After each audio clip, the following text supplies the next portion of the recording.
Alright guys, TacticalRab back again today. Hope you're all doing well and enjoying your day so far. The final weekend of Major 2 qualifiers is upon us. Big updates today all across the league, but especially from the OpTic side, with iLLeY now back in Texas, it seems, ahead of their final weekend of some very important matches if they want to get the first seed going into the Major, and iLLeY will be there in person for them based on what Shotzzy said last night. Very much enjoy your thoughts in the comments below. Hit the like button if you enjoy. Subscribe if you're new as always, I'd greatly appreciate it. Firstly, some updates on challenges. The Elite concluded yesterday with the Minnesota Rokkr Academy taking this one down. Pretty interesting because the Rokkr Academy at the start of the season wasn't doing so well. It was the Los Angeles Guerrillas Academy that did really well. Then, of course, they brought some of those LG Academy guys into their starting team, and their starting roster has got a fair bit better. So whether Rokkr actually consider a similar path here, but it's well, these guys Elevate over in Europe that won yesterday, Vortex, Journey, Lucky, and Denzza. And then in North America, it was GodRx and Panda, of course, you know, icons of the challenger scene, with Fame and Rail, of course. Rail, a player that was gassed up a lot last season, even previously,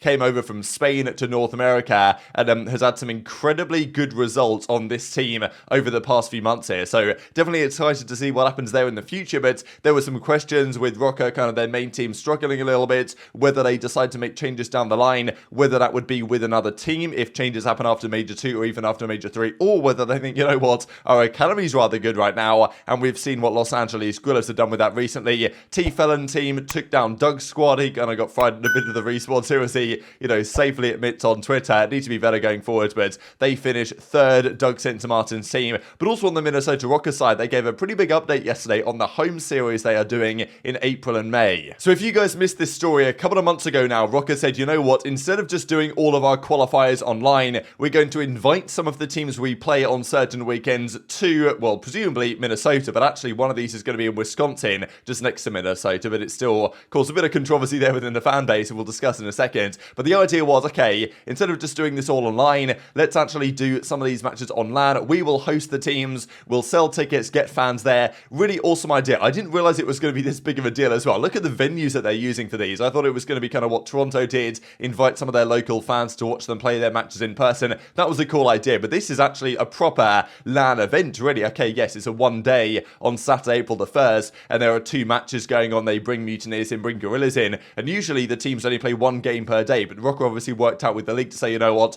on this day we want to play 2 matches, probably like back to back or with a bit of a break in between, where they can do so in front of a crowd. And obviously the Mutineers and Guerrillas guys have agreed to say, you know what, that's a really cool idea, let's do it, even though they have to play in front of what will be a Minnesota home crowd. But yeah, if you guys are local to either Wisconsin or Minnesota, then I think this is going to be an awesome time. Rokkr do a great job with stuff like this. So that's on Saturday, April the 1st in Wisconsin, which has caused a bit of controversy, but I quite like the idea really of Minnesota branching out a little bit from just their home state, and obviously Wisconsin right next door anyway. And then the second home series on May the 6th is going to be against the Ravens in the Breach. That's going to be in St. Paul, Minnesota, with another really awesome looking stadium they've got ready to go for this one, kind of King's Theatre-esque, and also a little bit similar to the MGM Music Hall in Fenway, where the Boston event is going to be just next weekend as it stands. So that's the update on the Rokkr front. Also, speaking of tickets, the VIP and the weekend tickets for Major 3 are already gone. I'm guessing, like, you know, the OpTic fans is out of control here, but mental to think about, right? That the only tickets remaining are for Thursday and Friday. The weekend tickets at Major 3 are gone already. I don't know if there's going to be more tickets they have on standby here, because I think Boston did that. But, yeah, I don't know. A pretty big stadium there in Texas, but it's already gone. So there is a lot of interest for that Major, and hopefully you guys are able to snap up some tickets if you are intending to go. Another update going on right now, that rumors are emerging that Castle is going to be returning again here to Modern Warfare 2. Now, they brought Castle from World at War back last year in Vanguard, and it was kind of unplayable. One of the issues was this roof that you could get on that gave you like, it was kind of made it a 1 bomb site map, but also all the breakable environments made it kind of unplayable last year for Surge. It was played at the start and was actually quite good for Search and Destroy, I thought, but then, you know, the pros thought, you know what, this isn't really worth it. They removed it. So, look, hopefully Castle, if it does come back during Season 2, is going to be more viable this time around. Anything but Fortress control, you know, like surely Castle can work for it. So we'll see. Apparently Scrappy's mentioned that the pros are looking at this as a potential competitive option, and it will at least be trialed when it launches. So that's another update for you guys. Also, this from Sib. I don't know what this could potentially mean, but worthy of mention here, because of course this is the moment in the campaign where Shepard betrays you. Apologies for the spoilers, but yeah, I don't know, a little bit strange that Sib would tweet this out, whether I mean, he's not going to get dropped by a Surge, so I can't imagine that that's happening. But, you know, then again, obviously Florida Mutineers, they made their change in a bit of surprising manner going into this weekend. depends. I don't think Surge will make a change yet, but after Major 2, if they underperform, they've got to be considering something because they're currently like 1-6 in their online qualifiers so far this season. They did grand final at Major 1, but, you know, it's only a matter of time until this roster might have run its course, and, you know, rosters that last over one season very rarely go well. Speaking of other rosters that have lasted over one season, the Los Angeles Thieves, just wanted to mention, I thought, kind of remarkable set of statistics here, but, you know, one other thing to note is that Octane said on stream last night that Kenny is back, he's feeling better, they've been practicing again or just getting into practice. I believe you mentioned that they missed about 7 sets of scrims that they would have had otherwise, so they're definitely on the back foot a bit here, but thankfully Kenny is better. It also was noticed a few days ago that Cap still put LA Thieves in his bio. That's now been removed though, so there was a question there, right? Because let's say Cap does get the offer, because he subbed in for Kenny, did a great job. Let's say he does get the offer to join Los Angeles Thieves as their full-time sub. Do you take that offer? Do you decide not to take the offer and hope that Vegas give you an offer on the starting team? But actually at the same time, right, even if Vegas were to give you that offer, you're not getting more money to play for Vegas because they're going to pay you the minimum anyway, more than likely, than you would to be on the Thieves bench and still get the minimum salary. So I guess if you're Capster, you probably just take any offer that might arise. But yeah, for now it seems like Thieves haven't said, you know what, Cap, be our full-time sub, despite I thought doing a remarkably good job when he subbed in for them last week. But of course, some big matches to come for them this weekend. Also, given Thieves and the other organizations have made many layoffs lately, just wanted to mention this is also happening at OpTic. This is not necessarily just an esports thing, although esports is certainly being affected by the economic situation. But there's been, I mean, if you totally are, probably like hundreds of thousands of layoffs over the last couple of months or so across so many tech companies. Google, Apple, Meta, all this. Even when I used to work at Intel, every time I go on LinkedIn, I see some new people that I was either like loosely connected with getting laid off or leaving, or all this is absolute madness right now. But it is affecting OpTic as well. And I think even, well, I saw this with this guy Ian, who was like in search of new positions after leaving OpTic, right? Because a lot of organizations are making cuts right now in many different positions. Thieves, it's been largely on their content sides, but yeah, still a big problem within the tech space in general, but also esports it is definitely trickling down into, which is unfortunate for many, but maybe unfortunately necessary in some ways if this industry actually wants to ever become profitable, to be honest. Let's talk Major 2 then, because it's kind of crazy. The last time we were in Boston for a major event was in 2014 when the Complexity Dynasty took down Censor's team of Strictly Business in the grand finals there. Feels a little strange there hasn't been a COD event in Boston since then, but let's talk about this Scump situation. And he was on stream again last night watching the Challenger stuff. Gotta share a funny clip that Karma came out with when he was talking about, you know, putting his house on Doug to go under, as in to get very few kills, so kind of roasting Doug a fair bit. But Scump was also discussing how he had a Super Bowl gig lined up this season, but expected to be competing, and therefore he turned it down, and now it's too late to get the offer back. This is like actually crazy stuff. So just shows how high profile Scump is. Maybe next year, I suppose, the opportunity will be there. Kind of crazy though that if Scump had retired last season, he would have been able to do this year at the Super Bowl. But also Shotzzy describing that iLLeY is now back in the US. Apparently there were some difficulties getting through the airports and he got quizzed a fair bit, but he now did get safely let back into Texas. And well, that is of course a good sign for the OpTic guys this weekend, because they play their first game on Saturday. You know that? Dude, Damon, chill out over there, dude. Bro, I was gonna go. I was gonna put my house on Doug on less kills. What the? Under, my bad. He's taking the under, bro. Nah, dude, you disrespected Doug, dude. That's crazy. Bro, I'm giving him gas, bro, so he comes in fries, man, okay? Alright, say less. Let's All right, guys, this is what losers finals. They of do the have... NA. I got an offer to do a brand deal at the Super Bowl this year, but I couldn't take it because I thought that I was still gonna be competing, so I had to turn it down. Oh, there we go. But now it's too late to get it back. I was trying to put the volume So I up, would have but had like, for whatever reason they kept tickets to the unmuted, Super or, like, Bowl. muting.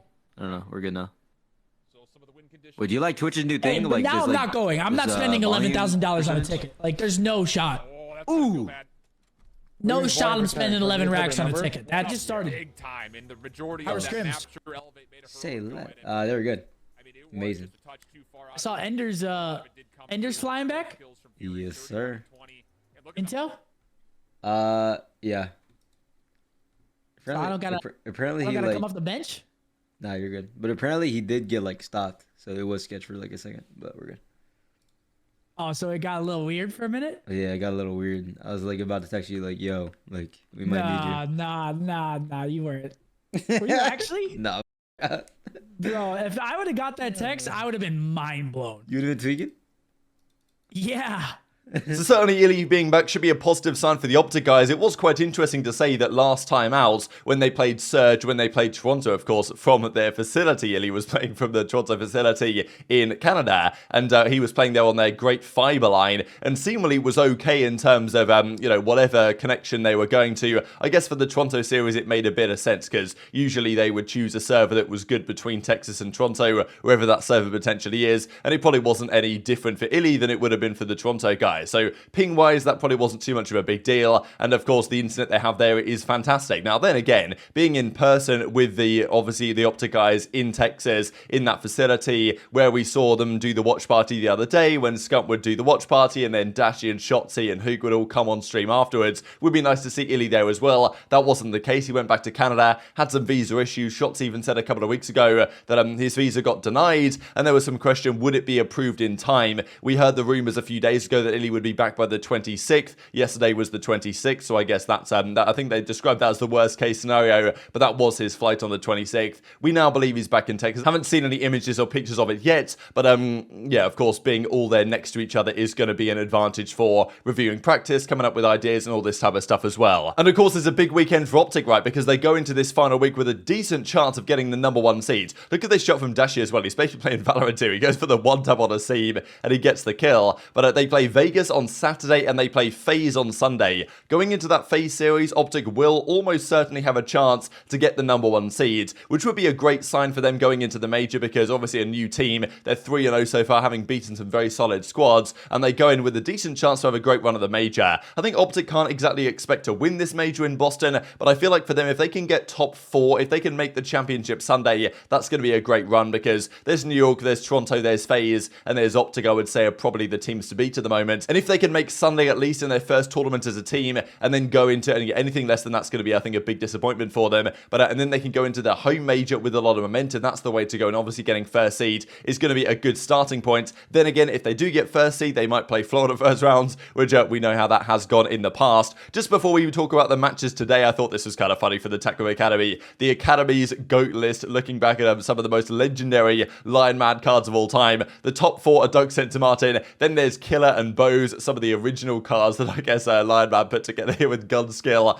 objective aggression, all this type of stuff. Then of course there's SMG Dashy from back in the Modern Warfare days on OGLA, where he had to run a sub and wasn't having a particularly good time, to say the least. Fire 40 as well. Rambo, his Hall of Fame card. And then Shotzzy, or as he was known at the time, Botsy. This was like his first weekends in week 1 of the Modern Warfare season, where Lion Mad at the time was giving out, I think he decided to stop this after a couple of weeks, but he was giving out the Burger of the Week awards. So you can see Shotzy's got this crown on here with a burger on it, because this is meant to be the Burger of the Week awards to Shotzzy, known as Botsy at the time, and since then has rather turned things around. Let's talk then about the games for this weekend. This is a big one today, one of the most anticipated rivalries, I've got to say. Guerrillas versus FaZe, Arcitys versus former team, Slasher versus his former team. Doesn't get too much better than this. That's the final game of today, and these are the games of the weekend. So Florida versus London tonight. That's a pretty interesting one to call, because Florida, their new team with Dave Paddy, I'm not sure I buy that that's going to be any better than their previous situation, but still, you know, will I take them to win a game 5? I think I probably will, to be honest, against London. Then we've got Vegas, New York. I can't really see Vegas winning this one. I feel like their chance for series wins came last time out. Whether they can keep their S&D win streak going is going to be interesting to note, but yeah, I think I'm going to take New York. I'll give them a 3-1, to be honest. I'll take Vegas winning the Surge again. And then FaZe versus LAG. This has the potential today to be an absolute banger series, to be honest, because LAG I don't think they've lost a not lost a hardpoint yet with their new iteration of their roster, with the Challengers guys coming through. And actually, with the Academy, they won both hardpoints against FaZe at Major 1. FaZe played the Academy, the LAG Academy, back at Major 1 at the Pro-Am event, and it featured JoeDeceives and Exceed, of course, and Assault as well, and they won both hardpoints in that series, but lost a game 5. I think I'm going to take a similar story here. I'll probably take FaZe and LAG to split the hardpoints, maybe LAG win game 2, and then FaZe clutch win a game 5. But I think it could be a really interesting series here, and one that can actually put FaZe to the test, but also show how good this LAG team can be, because they've done very well so far, especially in the respawns. But now's a key test to see whether they can actually be a surprise package at the major. But very much enjoyed your thoughts in the comments below. Hit the like button if you enjoyed. Subscribe if you're new. Take care, and I'll see you next time.